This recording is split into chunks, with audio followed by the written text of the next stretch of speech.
Fala pessoal, boa noite. Estamos aqui para mais um Adoricast, mais um podcast. Muito feliz de estar aqui. Hoje é um dia muito especial. Estamos iniciando a nossa segunda temporada do Adoricast e nossa primeira temporada foi um sucesso com muitos convidados ilustres, Pastor Samuel, Pastor Antes, Pastora Lu, Pastora Denise. E peço para que vocês não deixem de passar lá, dêem uma olhada, inscrevam-se no canal, sigam o Adoro em todas as redes sociais, ativem o sininho para não perder nenhuma notificação. E hoje estou aqui também com a Dudinha. Oi pessoal, tudo bom? Boa noite. Hoje, nesse primeiro episódio do Adoricast, nós estamos com um convidado ilustre, ele que é pastor, cantor e escritor, Gesiel Lima. Gesiel Lima. Uau! Aê!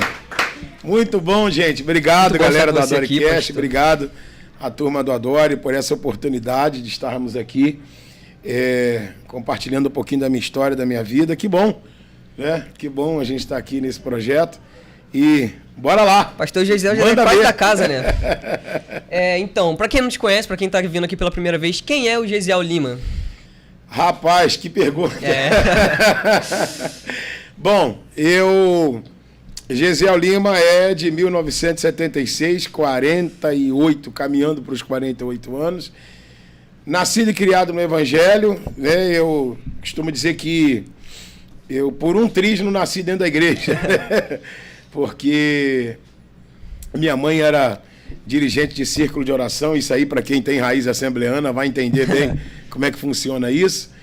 E a gente, assim, meus irmãos, a gente foi criado num regime muito, muito severo, sabe?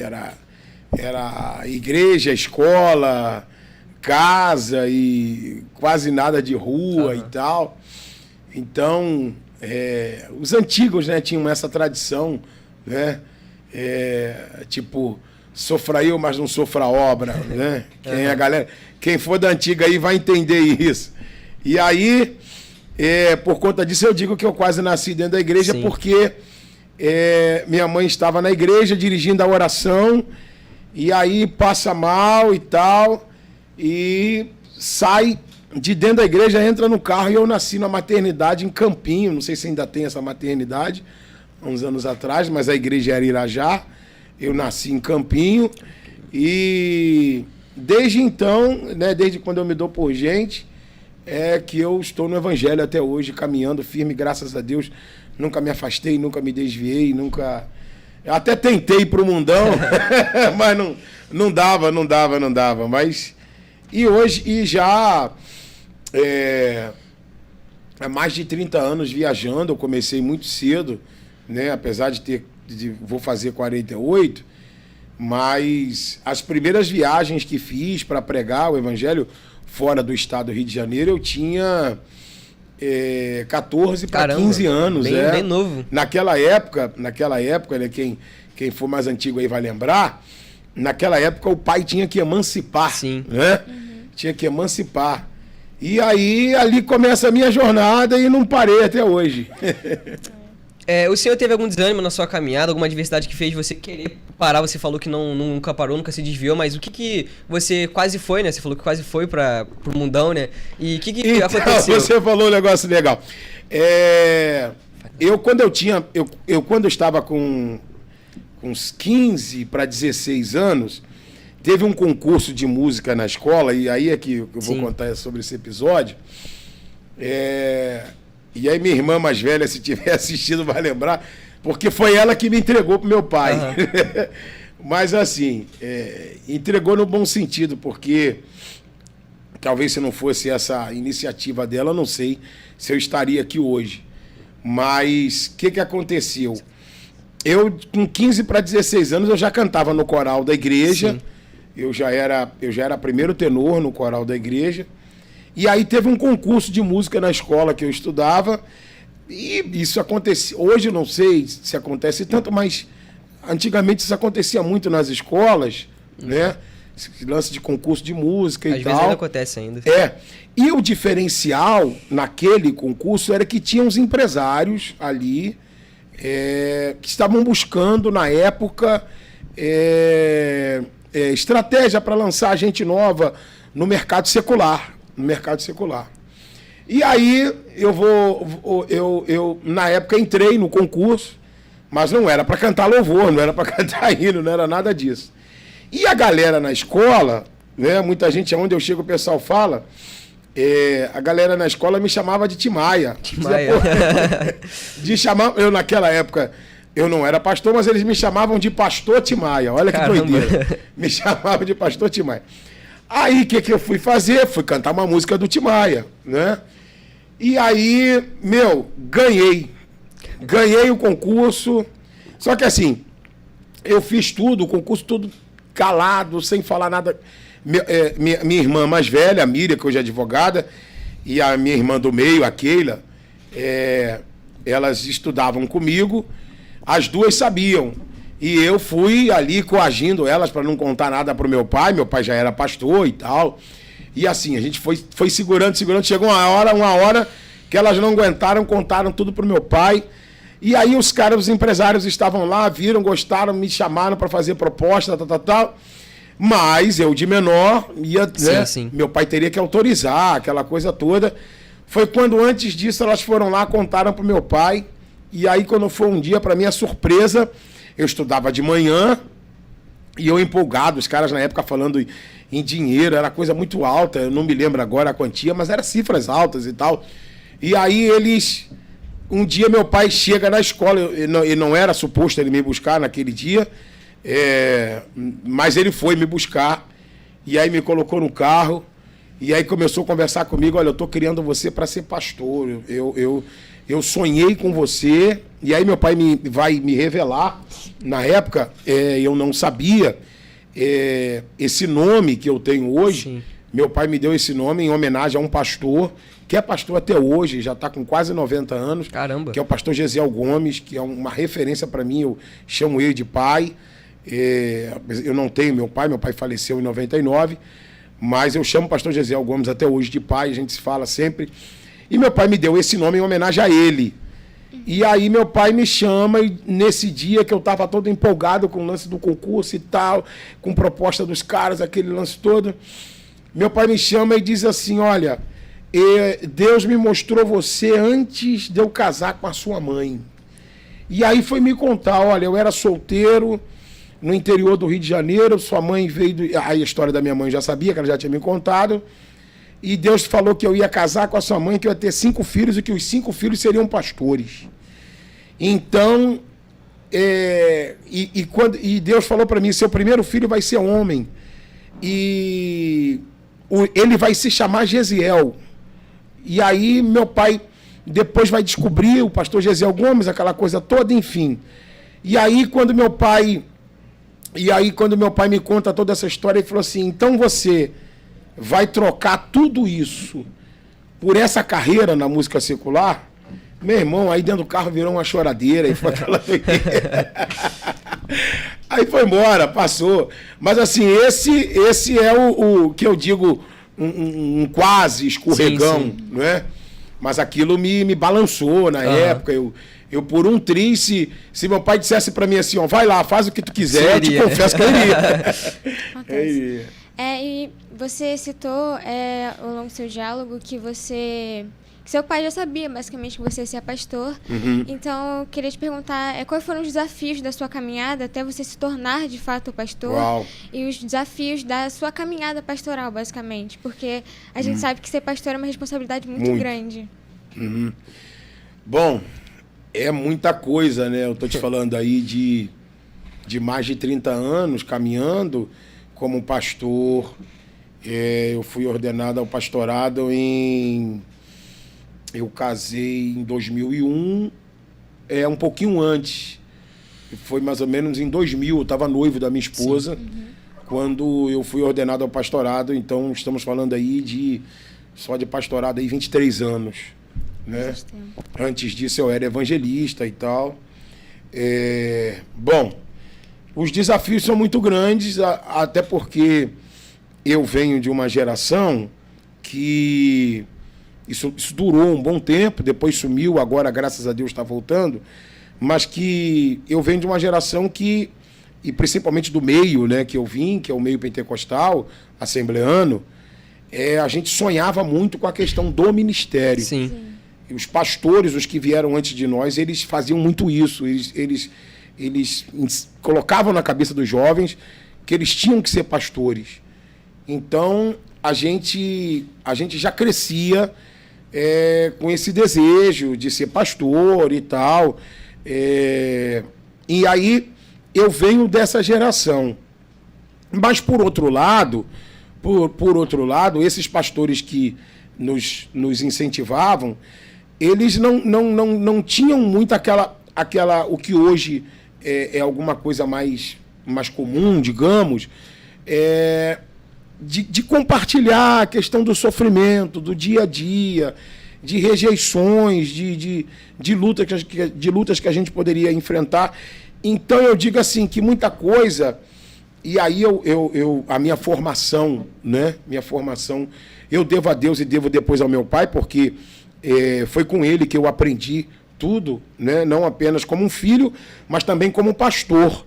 Porque meu pai foi meu primeiro pastor. Sim. Então, mas muita coisa que eu perguntava ao meu pai dizia, não, você vai ter que aprender. Então, muita coisa eu tive que aprender na marra, né?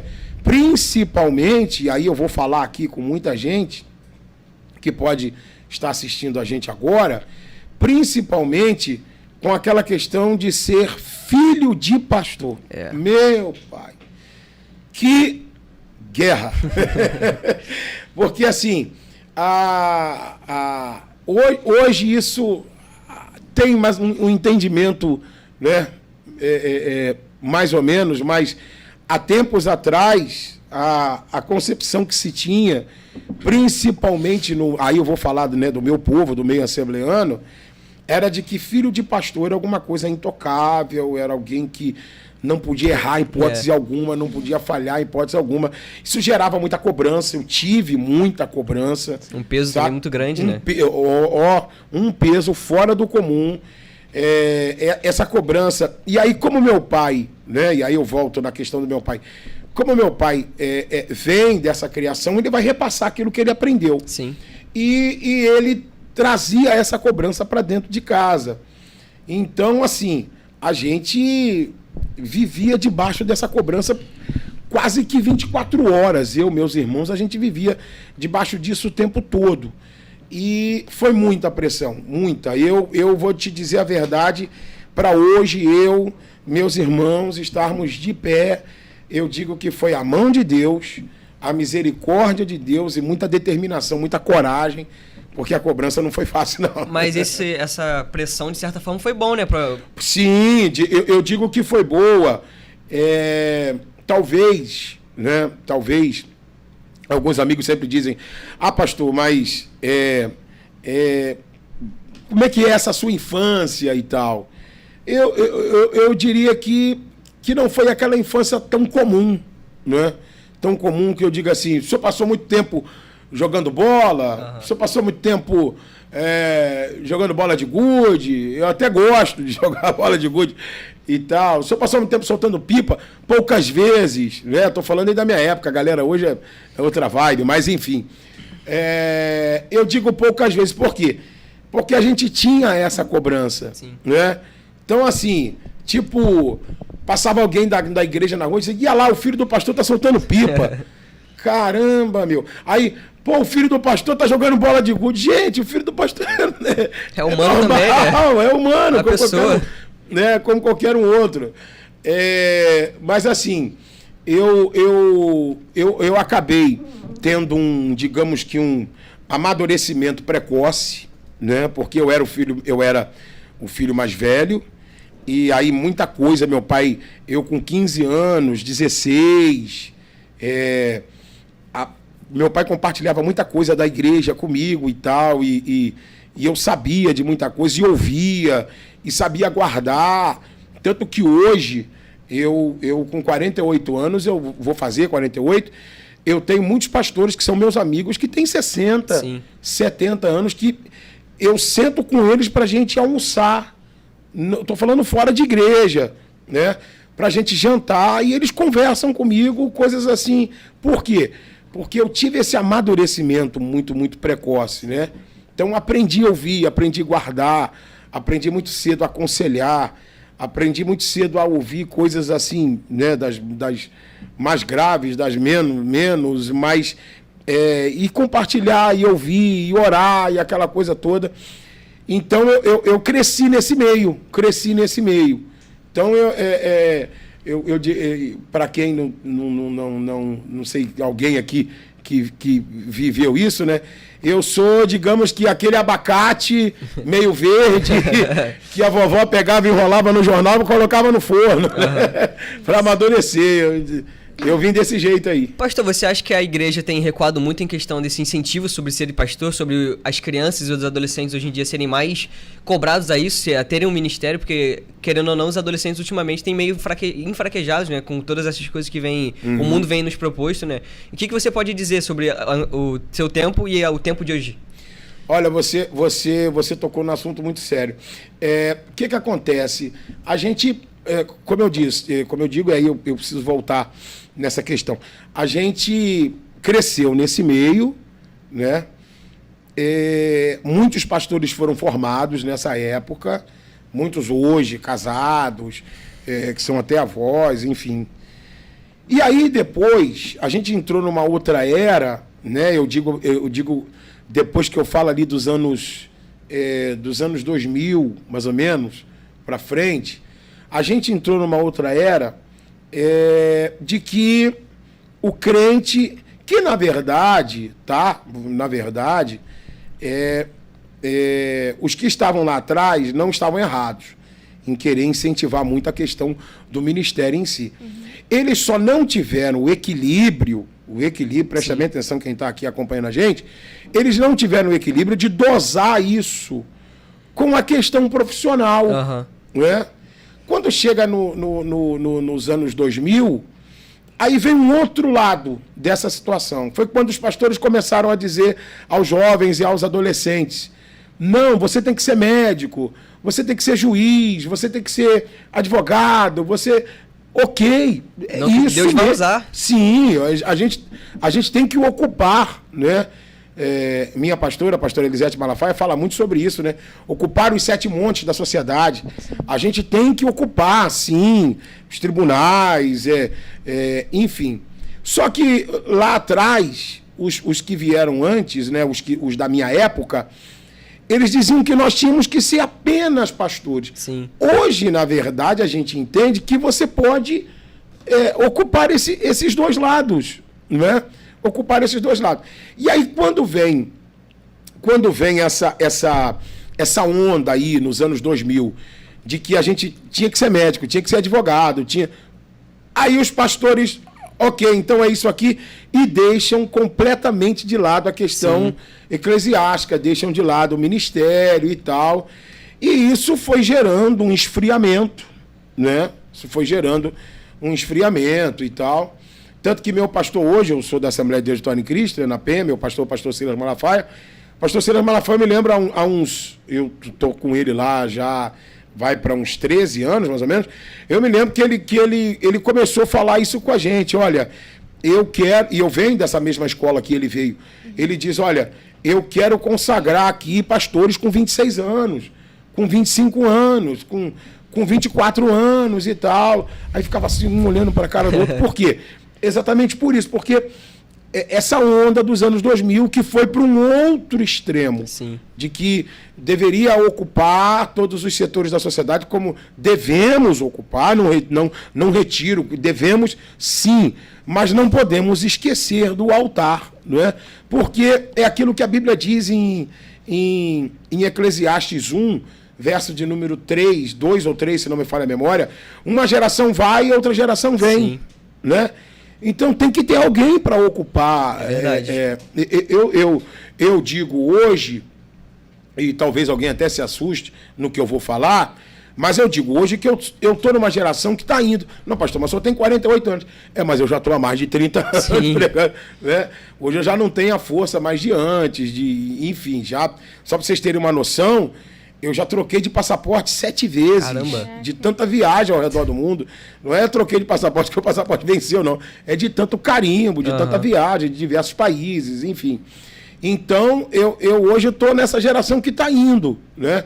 Hoje eu já não viajo tanto, já não ando tanto, mas, e aí, enquanto Jesus não voltar, quem é que vai assumir o meu lugar? Entendeu? Então, hoje, o que eu defendo hoje é que os pastores, os líderes, incentivem os jovens, os adolescentes a serem médicos, a serem juízes, a serem empresários, advogados, youtubers, enfim. Mas não esqueçam do altar. Acima de tudo, o altar, né? O altar. Eu queria saber sobre as suas viagens, as viagens que você faz. Olha, hoje, como eu disse, eu hoje já não viajo tanto, né? Já não viajo tanto para ministrar fora. Mas foi muita coisa, principalmente Europa e Estados Unidos da América, né? Foram continentes onde eu tive, assim, muita experiência. Principalmente ministrando a adolescentes e jovens fora do Brasil, sim, que é uma realidade completamente diferente, tá? Muito diferente, você não tem noção do que é. Eu costumo dizer que com o imigrante, Deus trata de uma forma diferente. Até porque, quando eu falo que em relação ao imigrante, Deus trata de uma forma diferente, porque em relação ao imigrante lembra muito Deus aos filhos de Israel, que eles passaram, né, na terra do Egito. Então, de fato, eu tive muita experiência, porque a igreja fora do Brasil, né, o adolescente fora do Brasil, o jovem fora do Brasil, é uma realidade muito, muito... Primeiro, está muito voltada à questão do estudo em si. Sim. Segundo, muito voltada à questão do trabalho. Né? Então, estudo, trabalho, estudo, trabalho. E aí, o pouquinho de tempo que sobra, né? Isso eu estou falando na igreja, seja ela principalmente de imigrantes, na Europa e na América, o pouquinho de tempo que sobra é para dividir entre a família e a igreja. Uau! Aí você conciliar isso e conseguir trazer, eu acredito que deve ter aí, né, esse vídeo vai chegar em algum pastor por algum país da Europa ou da América por onde eu já tenha passado, e eles vão confirmar o que eu estou falando. Um pastor de imigrante, brasileiro principalmente, na América ou na Europa hoje, ele é quase que um babá de um crente. Seríssimo. Porque o mesmo crente que estava aqui no Brasil, que pegava 2, 3 ônibus para vir à igreja, que se virava para estar numa IBD domingo de manhã, enfim. Sim. Quando chega lá, esquece. É euro, é dólar, é libra. E aí até você dizer para ele, calma aí, peraí, você tem um Deus que você adora, você tem um Deus que você serve. E aí transmite isso para o filho, e até você trazer o pai, a mãe, o filho. É um trabalho violento. Mas eu parabenizo, eu tenho, por exemplo, tem um pastor amigo meu que está em Londres, pastor Jackson, da Catedral de Londres, uma igreja magnífica. É uma igreja de imigrantes, tem um trabalho violento com hispanos lá, tem um trabalho também muito forte com ingleses, mas o mais forte mesmo é o trabalho com brasileiros. Eles têm lá uma rede de adolescentes, né? Esses dias o pastor Jackson estava postando, uma rede de adolescentes com mais de 100 adolescentes. Sim. Irmão, você ter mais de 100 adolescentes em Londres, filhos de brasileiros, pensa no milagre do milagre. É o mesmo que você ter 10 mil aqui no Brasil. Então, assim, e fora ele, tem outros. Eu estou falando dele aqui porque foi o trabalho mais recente que eu vi, mas tem outros que fazem um trabalho idêntico, e é uma batalha muito grande, mas Deus tem honrado. É a questão dos adolescentes irem para fora, quererem ir para fora, mas não deixarem que isso afete a vida ministerial deles, né? Deles irem e acabar deixando de fazer as coisas eclesiásticas, acabar não buscando mais a palavra do Senhor. E você falou bastante sobre a sua família, né? Você falou sobre conciliar a família, as viagens e o cargo eclesiástico que o senhor tem. Como é que você consegue equilibrar isso? Como é que você consegue administrar isso? Olha, eu vou te falar, não é fácil, tá? Não é fácil. Tem coisas que, assim, eu vivo hoje muito fruto da misericórdia de Deus. por exemplo, eu falei aqui para vocês que eu troquei de passaporte 7 vezes. No período de 2003, de 2003, 2004, a partir de 2003, foi uma época que eu fiz muitas viagens seguidas para o exterior. Muita coisa mesmo. Você não tem noção. Uhum. Assim, eu estou falando de semanas, de sair,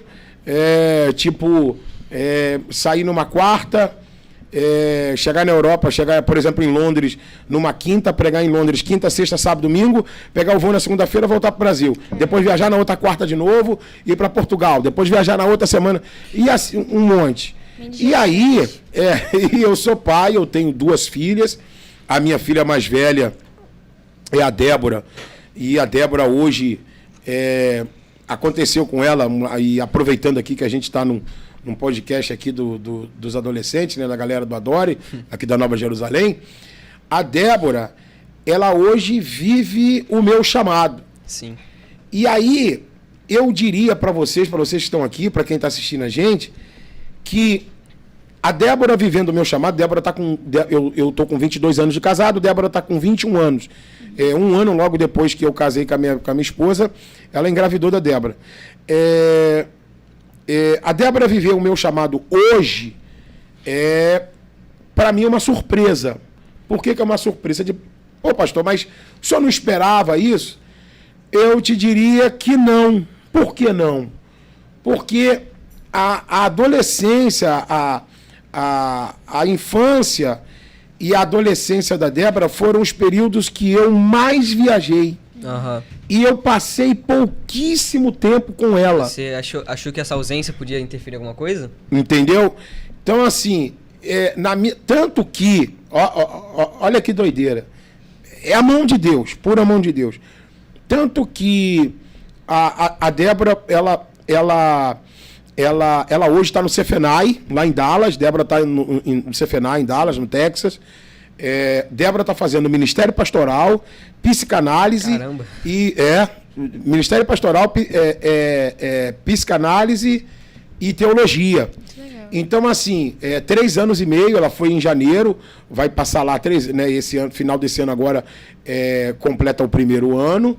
Foi uma bolsa integral que ela ganhou, um milagre muito grande que Deus fez. Tinha mais de 7 mil inscritos aqui no Brasil para essa bolsa. Só tinha uma vaga, ela foi a única aprovada. A mão de Deus aí. Mão de Deus pura. É um milagre muito grande.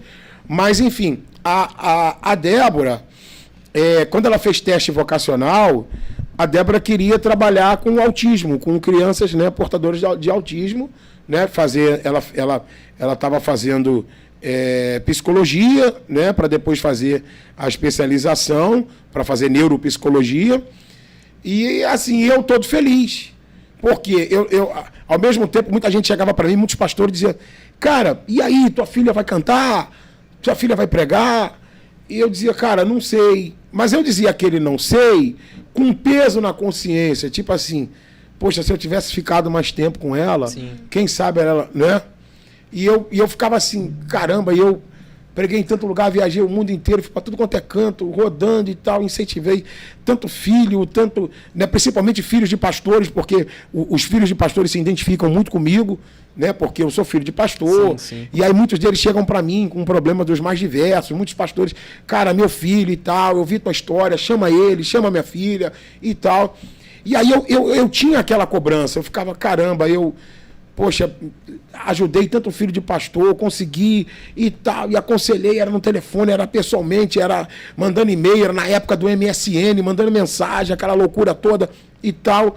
Pô, e minha filha vai se formar em neuropsicologia. Aí eu dizia, pô, legal. Mas eu ficava assim, poxa, o que meu pai fez comigo eu não consegui fazer com ela. Sim. E aí eu ficava com essa cobrança. Tanto que quando ela disse que ela queria fazer neuropsicologia, eu falei, pô, legal e tal.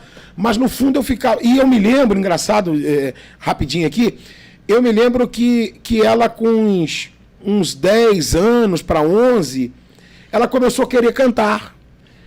E cantava bonitinho, afinadinho e tal, sem eu falar nada. Eu sempre deixei ela muito à vontade. Eu cheguei em alguns lugares, né, poucos lugares, porque como eu viajava muito para fora, mas em alguns lugares que eu fui com a minha esposa e com ela, em alguns lugares ela até cantou comigo. E aí eu dizia assim, pô, Débora vai ser cantora. Aí, de repente, ela vai para outro caminho. Teve alguns problemas na adolescência que eu não tive, mas ela teve. Eu reconheço que, até pela minha ausência, e a minha esposa é sempre muito presente, enfim. Ok, eu já estava meio conformado com isso, né? Meio conformado. Pô, Débora vai fazer neuropsicologia, legal. Caminhando para o 5º período, olha que doideira, caminhando para o 5º período, Deus toma um profeta, o pastor e profeta Vitor Hugo, que é um chileno que mora aqui no Brasil, uma pessoa que eu respeito muito. Pastor Vitor Hugo, num lugar que a gente estava, lá em Bertioga, no litoral norte de São Paulo, Deus usa ele para falar de uma profecia, de uma revelação, aliás, que eu tinha recebido em 2007. Caramba. Olha isso, olha que doideira. Você que está acompanhando isso aí. Em 2007, eu estava num congresso de missões em New Jersey, numa cidade chamada Salt River, numa igreja brasileira e hispana. E eu estava, nesse congresso, eu estava indo para cantar. Tinha um pastor que estava pregando, que era hoje, Deus levou ele para a glória, pastor e doutor George Gunn, ele era príncipe em Gana, na África. Doutor George Gunn estava pregando e eu estava cantando. No domingo de manhã, ele pregando, e aí Deus toma a boca dele, ele manda me chamar, isso em 2007, março de 2007. Ele manda me chamar assim para eu vir no altar, e o tradutor ali do lado dele traduzindo, e aí ele diz assim: Deus manda você colocar essa semente no altar. Que semente? Eu estava vindo de Atlanta, na Geórgia. Um empresário tinha me dado uma oferta de $1.000. Eu todo bobo, na época tinha aquele radinho Nextel. Chamei minha esposa, falei, poxa, eu ganhei uma oferta de $1.000. Minha esposa, uau, que maravilha, que benção, papapá. Botei no bolso, pego o voo, desço no aeroporto de Newark e vou para a igreja e tal. Ele não sabia de nada, diz assim, tem uma semente que você recebeu, mas essa semente não é sua. Olha que doideira. Essa semente não é sua. E para você saber que Deus está dizendo isso, por causa dessa semente que você vai semear aqui, a sua filha primogênita, aquele homem nunca tinha me visto. Sim. Ele não sabia quem era eu, ele era de Gana, na África. Olha que loucura. Ele diz assim, a sua filha primogênita, por causa dessa semente, vai colher aqui nessa nação. Março de 2007. Caramba. Irmão, eu vou pro altar, pego aquela oferta de $1.000 e pô, joguei no altar. Tá lá. Aquela choradeira, aquela doideira e tal. Detalhe, eu tenho 2 meninas. Tem a Maria Isabel. Maria Isabel tá com 10 anos. Maria Isabel não era nem nascida naquela época. Bom, coloquei aquela semente no altar. Aí agora, depois de todos esses anos, Deus toma o profeta Vitor Hugo e diz assim, em março de 2007, olha que loucura, eu falo isso, eu fico todo arrepiado. Isso é loucura. Ele diz assim, aqui em Bertioga, aqui no litoral norte de São Paulo, em março de 2007, você estava numa conferência nos Estados Unidos da América. Caramba. E Deus usou um profeta, que a tua filha ia colher na América, chegou a hora, ela vai para Dallas. Irmão, pensa numa doideira, uma loucura, uma choradeira. Eu caí no chão para um lado, minha mulher caiu para outro, Débora caiu para outra, aquela loucura toda. Bom, aí Débora veio me contar. A gente volta pro hotel e Débora veio me contar o que tinha acontecido. Ela já estava, naquela semana que Deus usou o profeta, ela já estava fazendo a inscrição para o Cefenai, sem contar pra gente. Sim. E aí ela falou, pai, eu vou ter que contar, porque agora Deus falou e tal, eu estava fazendo tudo em segredo e tal. Eu queria contar para o senhor só quando eu soubesse que a bolsa tinha saído e tal. Eu falei, bom, minha filha, Deus falou e ele vai honrar. E é o que aconteceu. Então, assim, hoje eu vejo a Débora, né, se destacando, ela tem as melhores notas da faculdade lá. Eu vejo ela se destacando e vejo exatamente aquilo que... E vejo que é puro carinho de Deus, né? Aquilo que eu não consegui fazer, Deus pôs dentro dela. E um detalhe para a gente fechar aqui, fechar essa parte. E um detalhe, ela me chamou esses dias e falou: pai, eu já entendi a minha missão. Quando eu me formar, Deus me disse que eu vou viajar o mundo fazendo seminário para filhos de pastores. Caramba. O que mais ou menos o que você faz, né? Ajudar os filhos de pastores. Olha que loucura. Inclusive acabou agora, teve agora na faculdade dela, teve um retiro com 1.500 filhos de pastores de diversas igrejas na América, né? Pastores americanos. E ela foi uma das coordenadoras do retiro e responsável pela intercessão e por aí. É nítido ver, né, o agir de Deus sobre a sua família, né? O agir de Deus na sua casa, enfim. E o que você pode falar sobre alguma experiência, falar bem rapidinho, alguma experiência que o senhor teve com os adolescentes em oração e algum conselho que você possa dar para os nossos adolescentes que estão em casa nos assistindo, um conselho para os pais, com os filhos e só para a gente encerrar. Uau, gente, eu falo pra caramba. A hora voou. Em casa, obrigado. Bom, eu tive muitas experiências dentro de casa, né? As grandes experiências que eu vivi na minha vida, no meu ministério, foram dentro de casa. A minha irmã, a pastora Raquel Lima, ela até fala muito, que é uma figura. E ela fala que a gente brincava de culto dentro de casa, vou até contar isso aqui rapidinho, mas ela já contou isso aí, então não tem problema. A gente brincava de culto dentro de casa, eu era o pastor do culto, Raquel tinha que aceitar Jesus em todo o culto e cair endemoniada. Ela tinha que cair e eu expulsar. E era eu que expulsava o demônio, e aí engraçado. E aí minha mãe deve estar assistindo, eu vou avisar para ela que ela morre de rir quando a gente grava essas coisas e manda para ela. Aí minha mãe dizia: gente, para com essa loucura que qualquer hora dela. Ela dizia: ó, o demônio vai pegar a Raquel de verdade. Mas gente, loucura. Mas enfim, hoje está eu e meus 4 irmãos, nós somos 5 lá em casa.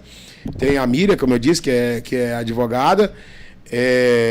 Tem a Keila, que é missionária, trabalha com meu cunhado, que é pastor também, o Márcio, e tem o pastor Eliel, né, que é casado com a pastora Midian, e tem a Raquel, que é a mais nova. Então, minhas primeiras experiências foram dentro de casa, né?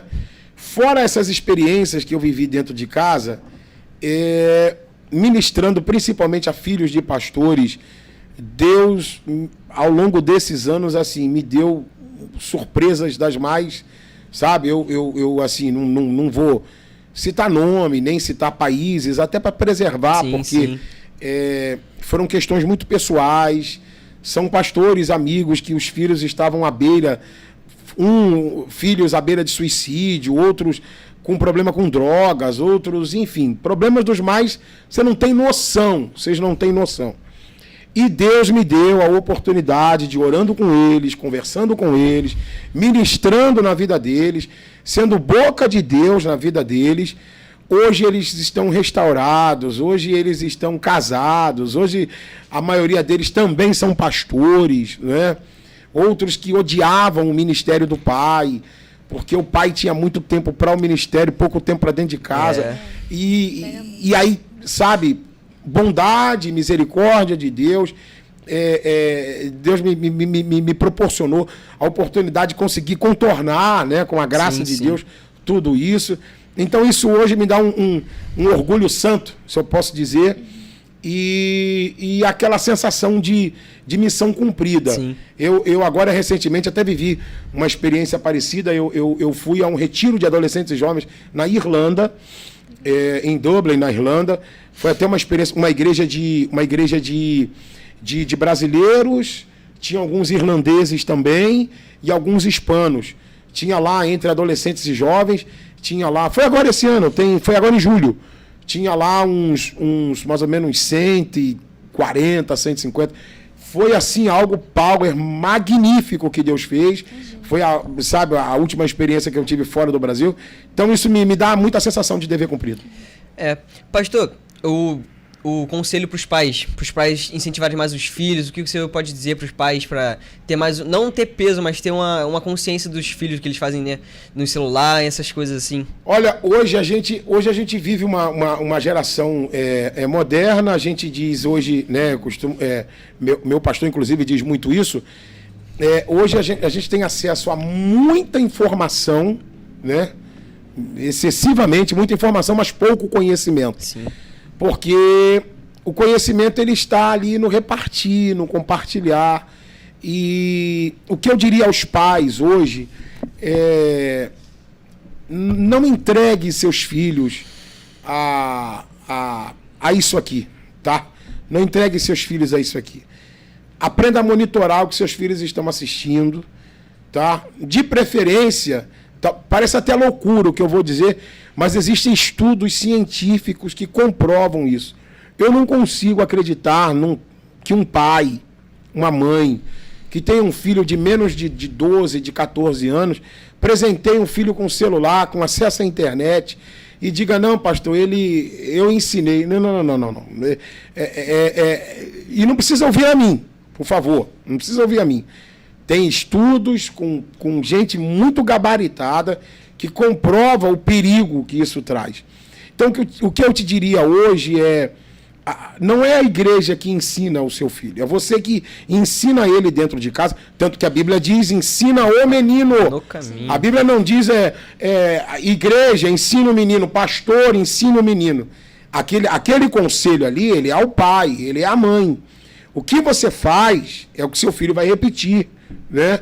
Hoje, por exemplo, só para você ter uma ideia, por que eu disse aqui, eu não fui tão presente na adolescência da Débora, né, no início da juventude dela, mas o que ela me viu fazer, me gastando para Deus, para o reino, ela vem e repete isso, né? A minha filha hoje mais nova, a Maria Isabel, já tenho mais tempo com ela, né? Quando a Maria Isabel nasceu, eu já estava já diminuindo um pouco o tempo de viagem. Então, mas mesmo assim, a Maria Isabel repete, por exemplo, eu chego para minha esposa, eu digo: olha, a gente vai para o monte orar. Ela diz: pai, eu posso ir com o senhor? Eu digo: não, filha, fica em casa. Não, eu quero ir com o senhor. Sim. Então, assim, por que eu digo isso? A Maria Isabel está com 10 anos. Porque os filhos vão repetir aquilo que os pais estão fazendo. Então, por isso, tome muito cuidado com o que você fala, com a sua vida, sabe? Pode ter certeza absoluta, se você priorizar o reino de Deus, se você priorizar a casa de Deus, estar na casa de Deus, seu filho vai te copiar, tá? E quando ele crescer, pode ter certeza que ele não vai se desviar. É verdade. Pastor, estamos encerrando. Oh! Muito bom estar aqui conversando com você. Essa caneca é pro senhor. Legal, valeu, obrigado. Obrigado. A gente vai falar agora. O senhor vai pregar daqui a pouco, né? Pro Congresso dos Adolescentes. Daqui a pouquinho tem uma pregação do pastor. Amém. É isso. E antes de encerrarmos, eu queria falar sobre o nosso mega patrocinador, Casa Bela Planejados. Ele que proporcionou essa mesa e as cadeiras que nós estamos usando aqui no podcast. Uau, que legal! E é isso, pessoal. Espero que vocês tenham gostado. Espero que vocês tenham realmente gostado do papo com o pastor Gesiel. Amém. Vocês venham se inscrever no canal, seguir o pastor Gesiel em todas as redes sociais dele. Depois eu vou deixar aí pra galera nas redes e tal. Seguir o Adoro em todas as redes sociais. Se inscrever no canal, ativar o sininho pra não perder nenhum podcast que nós viemos propor aqui. E é isso. Muito bom estar com você. Eu que agradeço estar com vocês. Não, assim, minha correria é muito grande, hoje eu tenho muitas atividades na igreja, mas quando o pastor falou para mim, a galera vai fazer um podcast, eu falei: pastor, eu vou lá. Então é isso, pastor. Foi? Faz os cortes aí, tá tudo certo. Deu no tempo? Deu 7h50.